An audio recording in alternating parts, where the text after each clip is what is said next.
کہ اگر تم ان پکڑ سے بچنا چاہتے ہو تو تمہیں کیا کرنا ہے؟ اس لیے کہ گناہ کی وجہ سے پکڑ، گناہ کی وجہ سے سب کچھ. اب تم اس پکڑ سے بچنا چاہتے ہو تو تم کو نسخہ بھی اللہ ہی دے رہا ہے، قربان جائے، اس لیے کہ اس کی پکڑ سے وہی بچا سکتا ہے. ان بطش ربک لشدید، بے شک تیرے رب کی پکڑ بہت سخت ہے. اس کی پکڑ سے وہی بچا سکتا ہے تو خود ہی اپنے بندوں پر مہربان ہے تو نسخہ عطا کرتا ہے. وَأَنِيبُوا إِلَىٰ رَبِّكُمْ وَأَسْلِمُوا لَهُ مِن قَبْلِ أَن يَأْتِيَكُمُ الْعَذَابُ ثُمَّ لَا تُنصَرُونَ. پلٹ آؤ اپنے رب کی طرف.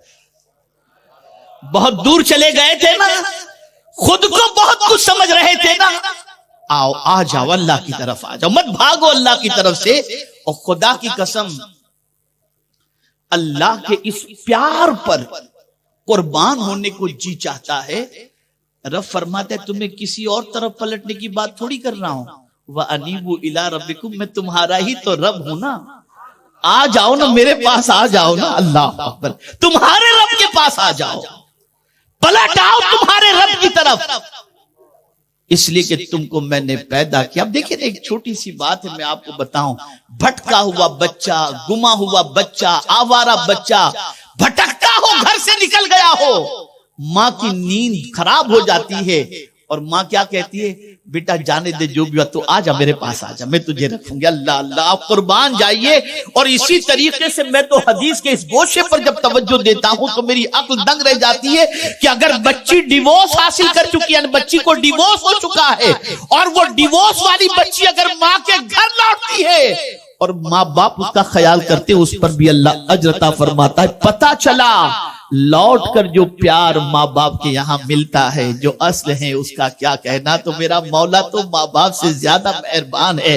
فرماتا ہے بھاگنے والوں کہاں بھاگ رہے ہو، تمہارا میں رب ہی تو ہوں، پلٹ کر میرے پاس آ جاؤ، تمہارے رب کی طرف آ جاؤ.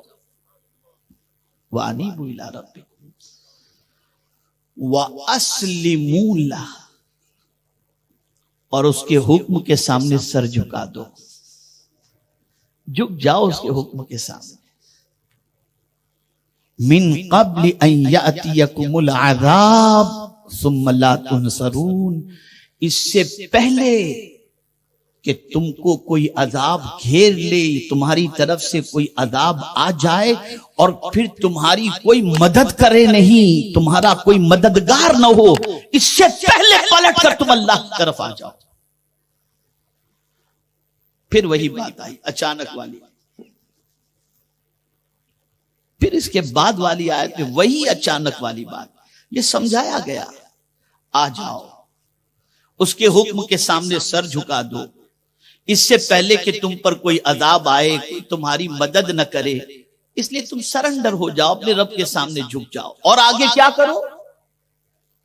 وَاتَّبِعُوا أَحْسَنَ مَا أُنزِلَ إِلَيْكُم مِّن رَّبِّكُمْ، اللہ نے جتنی بھی چیزیں نازل فرمائی ان ساری چیزوں کے اندر جو سب سے اچھی چیز ہے وہ قرآن ہے. پانی بھی آسمان سے نازل ہوتا ہے. وَأَنزَلْنَا مِنَ السَّمَاءِ مَاءً مُبَارَكًا، اللہ فرماتے ہم نے آسمان سے برکت والا پانی نازل فرمایا. تو پانی بھی آسمان سے. اور ایک بزرگوں کی بڑی عجیب حالت ہوتی ہے، کیا بتاؤں. آپ لوگ ایسا کرنے سے پہلے بزرگ بننے کی کوشش کرنا، بہت ٹائم ہے. ایک بزرگ رزق سے بے پرواہ ہو کر کے بیٹھے ہوئے تھے. کسی نے پوچھا بابا آپ زمین پر روزی وغیرہ کے لیے تلاش نہیں کرتے؟ کہا کیا کروں، قرآن میں لکھا ہے وَفِي السَّمَاءِ رِزْقُكُمْ، تمہاری روزی تو آسمان میں ہے، میں زمین پہ کہاں سے تلاش کروں.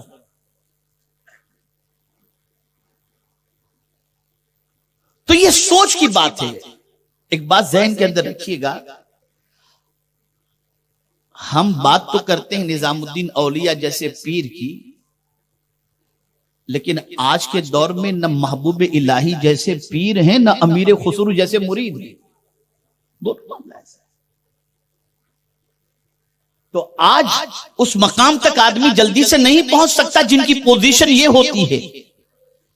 یہ تو اللہ والے ہوتے ہیں جن کی زندگی اس طریقے سے عبادت میں گزرتی ہے کہ جو بے وضو رہنے کو گناہ کبیرہ سمجھتے ہیں. یہ ان کا مقام ہے. ہمیں حکم ہے وابتغوا من فضل اللہ، اللہ کا فضل تلاش کرو، روزی کے لیے نکلو، ہمیں حکم ہے.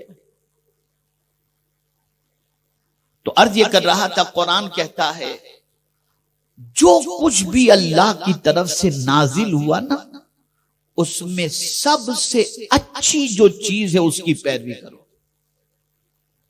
اور سب سے اچھی چیز اللہ کی طرف سے نازل ہونے والی میں قرآن مقدس ہے.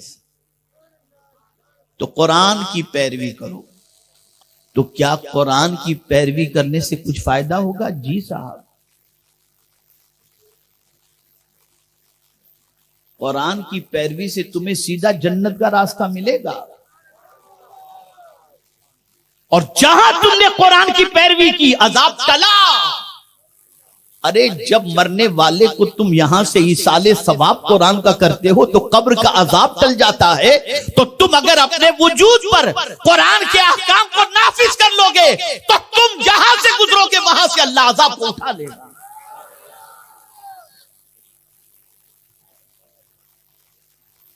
جب اتنی سمجھ میں بات آ رہی ہے کہ پڑھنے پر مرحوم کی بخشش ہو جاتی ہے، اس پر سے قبر سے عذاب اٹھا لیا جاتا ہے، تو جب اس کتاب کی پیروی کرو گے تو اسی لیے امام بخاری علیہ الرحمت والرضوان نے صحابہ کے حوالے سے فرمایا کہ وہ لوگ قرآن پر ڈٹ کر عمل کرنے والے تھے.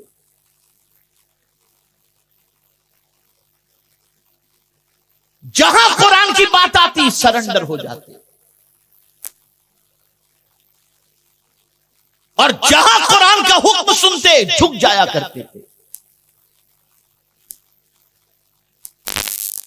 یہاں اگر حکم مل جائے ماسک پہنے بغیر نکلو گے تو اتنا چارج، تو 10 ماسک ساتھ میں لے کر کے نکلیں گے کہ کہیں چارج نہ لگ جائے. اتنا مانتے ہیں. لیکن اپنے رب کی اتنی مانتے ہیں؟ سب کی مانتے ہو، ذرا رب کی بھی مانو. رب کے رسول صلی اللہ علیہ وسلم کی بھی مانو. اور قرآن نازل بھی جو ہوا ہے تو اس کی وجہ بھی یہی ہے.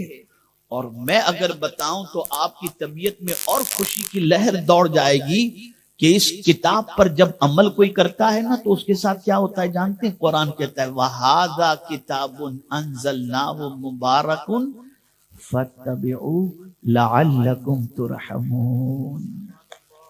اس کتاب کی جو پیروی کرتا ہے وہ اللہ سے رحم و کرم کی بھیک مانگے یا نہ مانگے، اللہ اس پر اپنی رحمتوں کو نچھاور کر دیا کرتا ہے.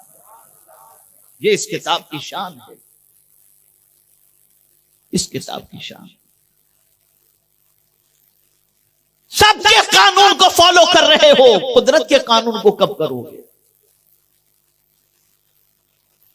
اور شرم نہیں آتی یہ کہتے ہوئے مسلمان ہو کر اللہ کی کتاب کو آخری کتاب مانتے ہوئے بھی اور سچی کتاب مانتے ہوئے بھی مولانا آج کے دور میں قرآن پر عمل نہیں ہو سکتا. معاذ اللہ من ذلک.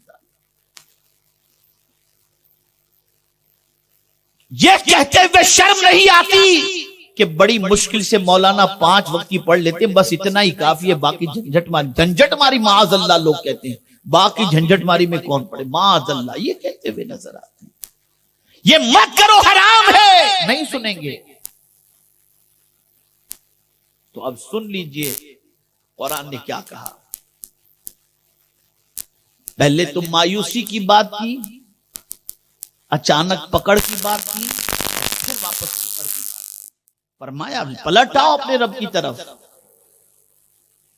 جھک جاؤ اس کے حکم کے سامنے، اس سے پہلے کہ تمہارے رب کی طرف سے عذاب آئے اور تمہاری کوئی مدد نہ کرے.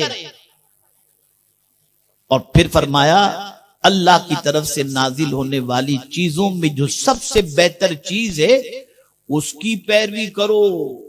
اور نہیں کرو گے تو من قبل ان یاتیکم العذاب بغتۃ وانتم لا تشعرون، اس سے پہلے کہ تم پر اچانک اللہ کا عذاب آئے اور تمہیں خبر بھی نہ ہو، اس سے پہلے اللہ کی کتاب کی پیروی شروع کر۔ پتہ چلا